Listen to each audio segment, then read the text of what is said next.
data, but we forget key data that is very raw. Systems that are handling raw data, what are the access controls that are in place to ensure that there is no unauthorized access? Thanks. Yeah, process that we redo. But since the system was not the ethics, some people are afraid that the data sets and the results are not reproducible. So they'll never share them, no matter how much you campaign, because they know they are afraid that the processes are not reproducible. Second, there's a bit of fudging. There are people who fudge numbers. They don't want, this result is not too impressive. They want something shocking. Like there's someone who presented at SIGA last year, but one, I believe, someone who presented on vaccination. And they came to the conclusion that vaccinations don't work in some tropical disease, a very rare disease in East Africa, from a study of around 11 people. And people are shocked. Like, how do you come to the conclusion that vaccines are not working and you only observed like 11 people? So I think certain processes make, unverifiable processes make people not share. They shy away from sharing the data, making it open, because they know they failed at the beginning. Even before starting, they had systems that you cannot track all through. So I think it's very important that we have systems, and a project like ICSID, where we try to farm up and build the systems in government while connecting to existing systems, is very important to improve evidence-informed decision-making and programming. Beautiful. Now, as you realize, our approach to data governance is really data governance across the data value chain. From when you actually start thinking about collecting that data, the process that happened before that, and the process that happened during collection and processing of this data, to when this data is being shared and reused. Now, what you talked about, SEGA is Center for Effective Global Action. They organize conferences every year, and this year, actually, the conference is happening in Nairobi for impact evaluation specialists. So if you're interested, please submit abstracts. I'd like to bring in Doris, who is our expert on qualitative data. Many a times I said we talk about data governance and data privacy. Sometimes we actually look at the tabular data, the quantitative data. But this qualitative data that you handle, how do you manage really the data governance processes, the privacy, anonymization, and what challenges do you see? Thank you, Daniel, and thank you to everyone else on the panel. So the qualitative, I think similar really to the quantitative, you need to think of it from the start.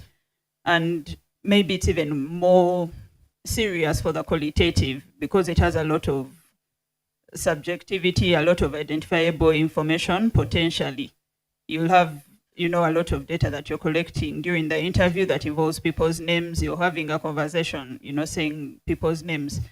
So the first thing with managing it is from how well you do your tools, because there's the quality aspect. If you have poor tools and interview guides, you're going to have just really bad data. But closely related to that, as a starting point, is how well trained the data collectors are. Data collectors, research assistants, whichever name they go by. How well trained are they? Usually people will be training data collectors about the tool and its content, what are the questions you're going to ask, but not about the broader things around how ethics, how are you observing ethics?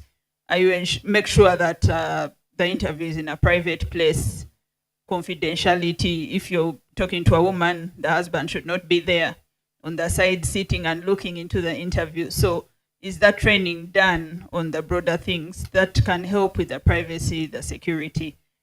And that becomes a challenge if it's not well done, or if you did it with some interviewers, then you later change interviewers as these things go, and then someone else just jumps in and becomes the interviewer. Then there's also the transcription process.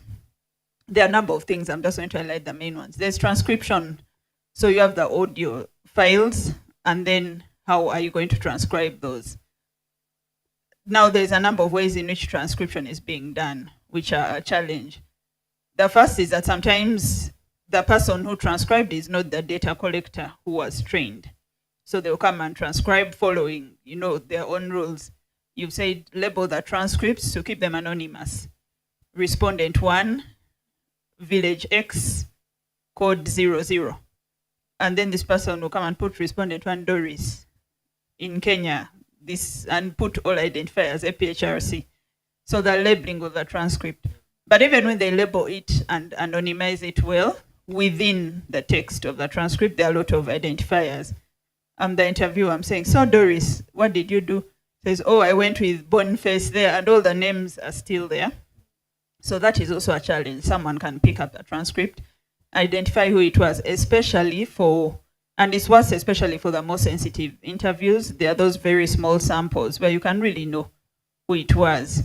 If it was a group of people with disabilities or a certain problem within a very small village, it's easy to identify.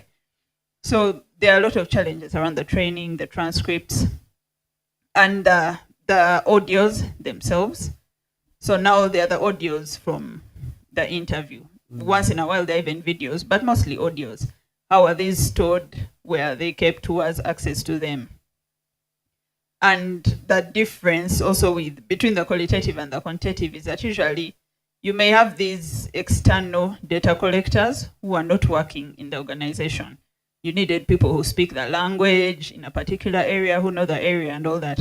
They have your data in audio form, plus your transcripts. That is a challenge because anything can happen. As Nelson has said, it can be stolen. But the person may just be unhappy and sell off the data, give it away, do any manner of things. So that is another problem. Then maybe lastly, of the many problems, for the transcription, a new thing that is coming up is the transcription with AI. Traditionally, we just used to do the manual transcription, and you spend, 2 weeks on one transcript, do it well and all that. But now a lot of transcription is being done with AI, which is needed because it's a labor-intensive process. But then how do we guard against that? Where is that information going? When I upload this audio on Ota, on TurboScribe, and 100 other platforms, where has that data gone? Do they store it? I don't have the answers. I'm also asking, what happens to that data within that? Maybe the answers are in the room. Boniface, just as we wrap up this so that we can give the audience also a chance to ask or contribute to the conversation. All these things come to, data protection, data sharing.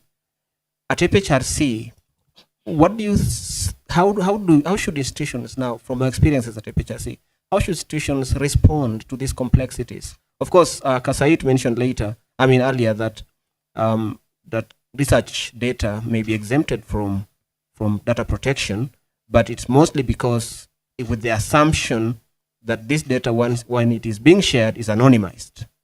And so we have a responsibility to our data subjects. How do we balance these complexities of data protection, our obligations to the data subjects where we are collecting the data from, and the need to collaborate with other researchers, sharing and advancement of research and innovation? Yeah, there is really need to balance between data privacy and data access, because that data is required to make decisions. But you realize that we have the challenge of sharing data, which is anonymized. But the question is, do we have the capacity of those to anonymize data, or are we just talking about anonymized data without the know-how? And also, as we anonymize data, remember, strong anonymity will compromise the quality of data.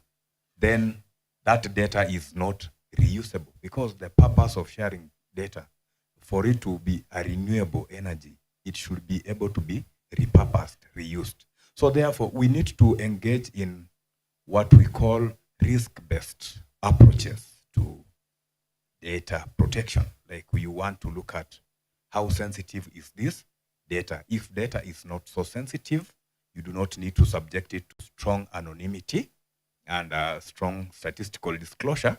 But when it is extremely sensitive, you need to observe the regulatory framework and also enhance technology into preserving this data, so that when sharing that data, it is available, but it should also be shared to authorized people. We need the environments, like safe environments like the microdata portal, where we know the flow of data, who is accessing our data, for what purpose, and what are the measures that he puts into place to share this data. But even before you want to protect data, you need to have spoken to the rights of a data subject. Question is, before you collect the data, how prepared are you? What are the questions navigating around consenting, informed consent? We talk about informed consent, the right for the data subject to be informed of what that data is to be used. If we consent well and the data subject is aware of what this data is going to be used, and also engage our IRBs, so that while we want to also use secondary data, it goes under ethical review to see that the kind of data we want to share out there, it is safe enough and for ethical purpose and for use. Thank you. Great. You mentioned something about utility of the data vis-a-vis the data privacy. Of course, when you use some advanced anonymization techniques such as k-anonymity, one of the things that may happen is that for the purpose of privacy of the participant or of the subject in that data set, you may make a decision to delete that whole row for the purpose of protecting this data subject, which you are saying that it may compromise the utility of the data. But of course, the sensitivity analysis that somebody may have to do to just make sure that the process you have taken the data through does not compromise too much the quality of the data or the utility of the data. I don't know whether you want to add something on that. Just briefly, as colleagues, if you have questions, we'll be coming to you. Yes, to ensure utility of data, since we have realized that some of these advanced technologies in anonymizing data, such as suppression, k-anonymity, you discover that it will water down the utility of data. But to maintain the utility of data, then we are engaging federated data sets, where data is at. Data doesn't move. The only thing you need to do is to have a proper working environment, a safe environment, where a researcher will go, run his or her codes on that data, and then lives without sharing that data. Data is always at rest, or differential privacies, like the way we are calling. Yeah, so that will be a cure to balancing utility of data vis-a-vis privacy. Thank you. Brilliant. I'm sure we have not exhausted all the questions we may have prepared for because of time. You will have a moment at the end to give closing remarks. So if there's any points that you have not highlighted that you wanted to, please prepare those. But at this time, if you have a comment, addition, questions, please, you can raise your hand up and a mic will come to you. There are several hands up and somebody's helping me. Oh, I don't know who started. Yeah, let's start here. And then. Hi, everyone. Once again, I'm Ongati Gloria. And I think my question goes to Doris. And I just wanted to know how you ensure quality checks, especially for the qualitative data at the point of data collection. And of course, having the aspect of data governance in context. And again, what are some of the challenges that you have experienced in relation to that? Thank you.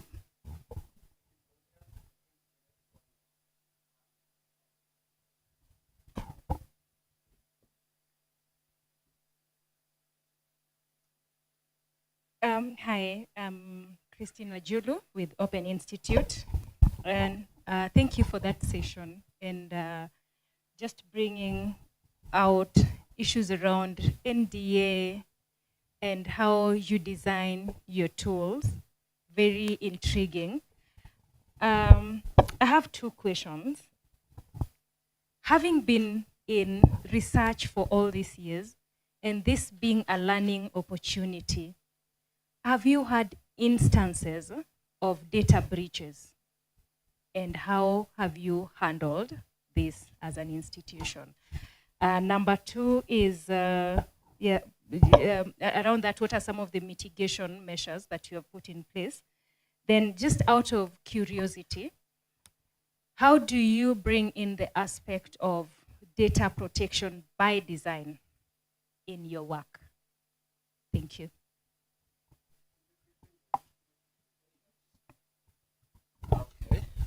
Were there more hands at the back? Yeah, I think there's one there, but we can start here and then we'll go to her. Those are, I hope you are taking note of the questions. Anybody can answer.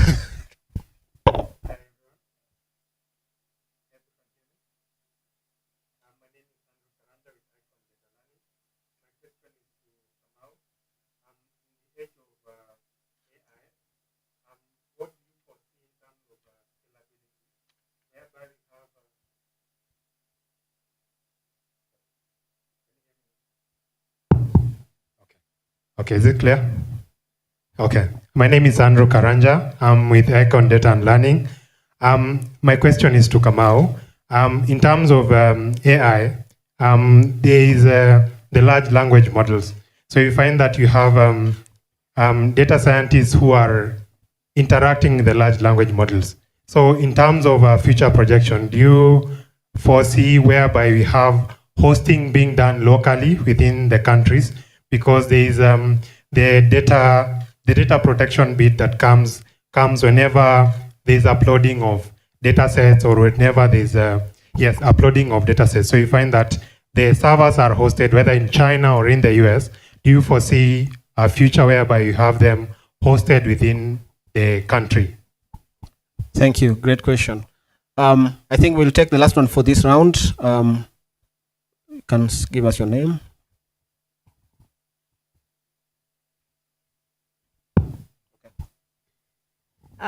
Good evening once again. Hamda Said Ali.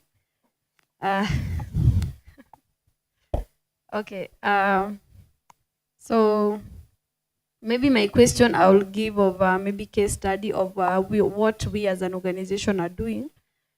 Maybe I think that will maybe be to the qualitative analysis side, whereby we do have this cash assistance program, whereby some of our beneficiaries are not from our reach.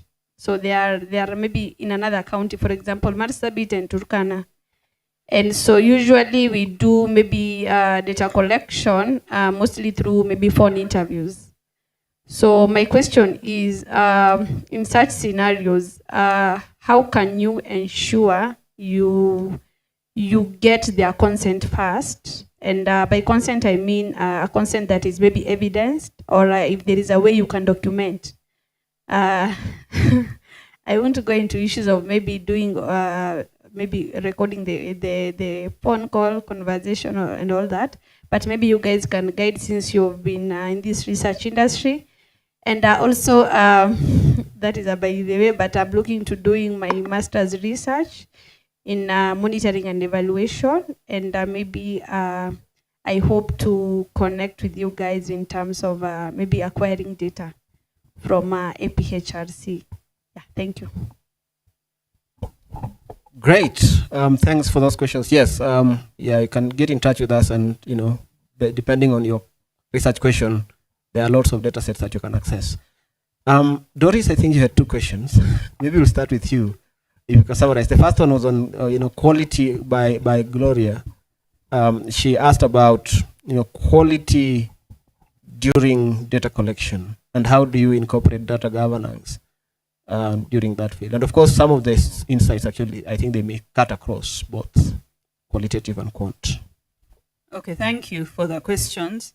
So the quality checks within data collection can be done in a number of ways, but what I've been involved in previous projects I've worked on in APHRC, what we typically do is, because you have audios and transcripts as well, so while the interview has gone on, there is an audio, and then the person goes to start transcribing. So part of the quality checks is listening to selected audios.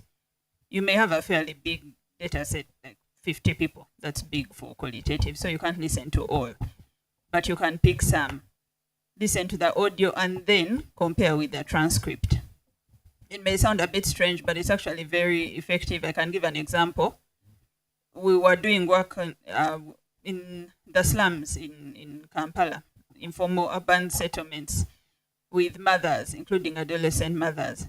So I'm trying to understand their journey through pregnancy into motherhood. Then I picked one of the audios while people are still in the field. And it was a very young girl who was describing sexual violence from the father of his child and his friend while she was pregnant. A really, not good story.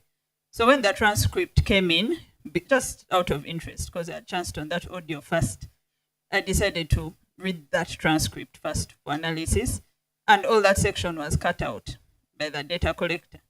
There was nothing about it. So then I was able to tell her, why did you remove all this? Go and transcribe as you should, please. And then she put back that whole section. I don't know why it was out, but that's one of the ways of quality checking. Just listen to a few of the audios and then compare with the transcripts. And once the field team knows that you'll do that and give them feedback, then they'll be more efficient in the transcribing. Another way of doing a quality check is sitting in the interviews. If you're the lead or you're not a data collector, as long as you can understand the language in some way, you can sit in. But even if you don't, presence counts than leaving people in the field to do interviews and ghost interviews or whatever. Even if it's a focus group discussion, sit there. If you understand the language, you can correct after and say maybe this was skipped and all that. So it's part of the checks. Plus the daily debriefs that are encouraged with the data collection team at the end of each day. What went well, what went badly? How can we improve for the next day? That still involves a lot of field presence. Then there are also issues around during data collection, the photos. Because now how you're taking photos, we tend to neglect that in the field. But we also have forms. There's the consent form to take part in the study, and then consent for photos. And if the person doesn't consent, don't share. Or even when you share, try it. I've been dealing with another set of interviews. We're doing them on Zoom, but they're literate participants. So we can send them a consent form before, separately, and they accept. If they're literate, they can, sign that, or it can also be verbal, but documented either by yourself or by a witness. But maybe Faith, my colleague, can add on to ideas. Yeah, Faith, anything you want to add?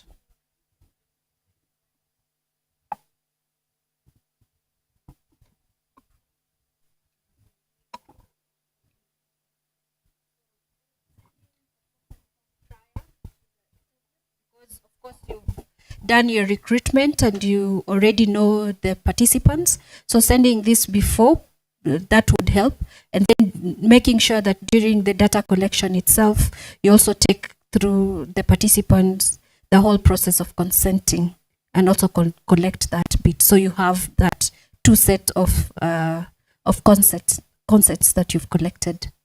Thank you. Thank you very much. Dan, maybe to just add something. Yeah, very briefly though. Yes, briefly. You realize that qualitative data, it's very tricky even collecting. So those field interviewers collecting qualitative data, that is the first place to look at. Their training and their understanding of the tool they are using to collect that data. The study guide, they should be trained thoroughly to understand it, so that while they are taking the participants through that interview, they already understand it. So training is very important. Thank you. Thank you very much. There was a question on privacy by design or data protection by design. I don't know whether who wants to take that. Nelson, you wanted to. Which one are you taking? Okay, let me talk about that. Data protection by design. Just to build on what Boniface has just mentioned, any person who is handling data in EPHSC, you must have undergone through ethics training course, and you must submit your certificate to ensure that actually you are the right person to handle the data. This includes even other protection courses like child protection and all that, to ensure that you are actually able to protect our data. Then in addition, the design and how the data is going to be handled has to be a discussion that is done prior to the implementation of the project. You go through all the process, the tools that we are going to use, the systems that we are going to use, who is responsible for these, and until the output of the project. So all this has to be taken care of before the project starts. Thanks. Maybe, an additional, yes, as it comes in, an additional training that all researchers have to undergo is if we are conducting clinical-based data, for example, clinical trials or something, then people have to undergo good clinical practice, and they actually have to sign and present the certificate. Which one did you want to add? Data protection. Data protection by design. In addition to what Nelson has said, I think something else we do is data classification. So we categorize what data is open access that can be shared widely, and of course anonymized. And then restricted data that also, of course, requires ethical approvals. And we do have an IRB body as well that approves this kind of data. And then confidential data that is now secured with limited access. So that, I think, is also one of the ways that ensures data protection. Thank you very much, Joash, for handling that. Now, Nelson is the one who has stayed at FHRC longest out of all of us. There was a question on, have we ever, since I joined FHRC, we have never had a data privacy breach, but there was a question on, have we ever, that is the law across the life of the center, have we ever had a data privacy breach? And how did we navigate that before we come to Ken on the AI? Yes, we have instances where we had a data breach. This is an incident where one of our participants, we had done the project and we went for validation process. Then we presented our manuscript. The next thing we were seeing is someone has already published the manuscript without even changing the title of the manuscript. And yet the project team has not done anything. So this is something that happened. And I think one of the things that had to be done is to actually write to the publishers to bring down this and, of course, proceed with the court cases to ensure that this doesn't happen again. Apart from that, I don't think I've had any other experience. I think on the navigation part, like how do we mitigate? So some of the things that we are doing is, one, we have a very robust risk register that has all those risks indicated. And that risk register is actually managed by our legal and compliance officer. And then secondly, we have developed a very adaptive data governance framework. And of course, this is just a document that we have put in place, but of course the processes already used to happen. Our approach is to prevent any risk, prevent any chance of such a breach happening, rather than waiting until it happens so that we respond. So it's prevention rather than cure. But of course, if it happens, then we have mechanisms or SOPs that can help us to mitigate that. These breaches can be from the field, can be from data sharing, can be from plagiarism, all these risks that happen in research. Now, AI is a big thing, and I was hoping somebody asked the question on AI, so thanks for asking. I mean, I think you got the question. How do you handle this animal? Yeah, I think it's doable. We can... First, thank you for the question. And I think it's doable that you can host these things locally, the LLMs. They are becoming smaller. But as they are at the moment, we need lots of power, we need infrastructure to handle it. We need consistent supply of power. And with Kenya Power, those who are from Kenya. But you need to have proper systems. Although from DeepSeek, as you saw, it was a side project for an analytics team, a financial analytics team. And they did DeepSeek as part of their side hustle, side project, using around 6 million. I want to believe they were assisted by someone. They don't want to say they were assisted by the government. But we are saying it's possible for them to own it, to localize it and bring it. The only challenges that I see is that have we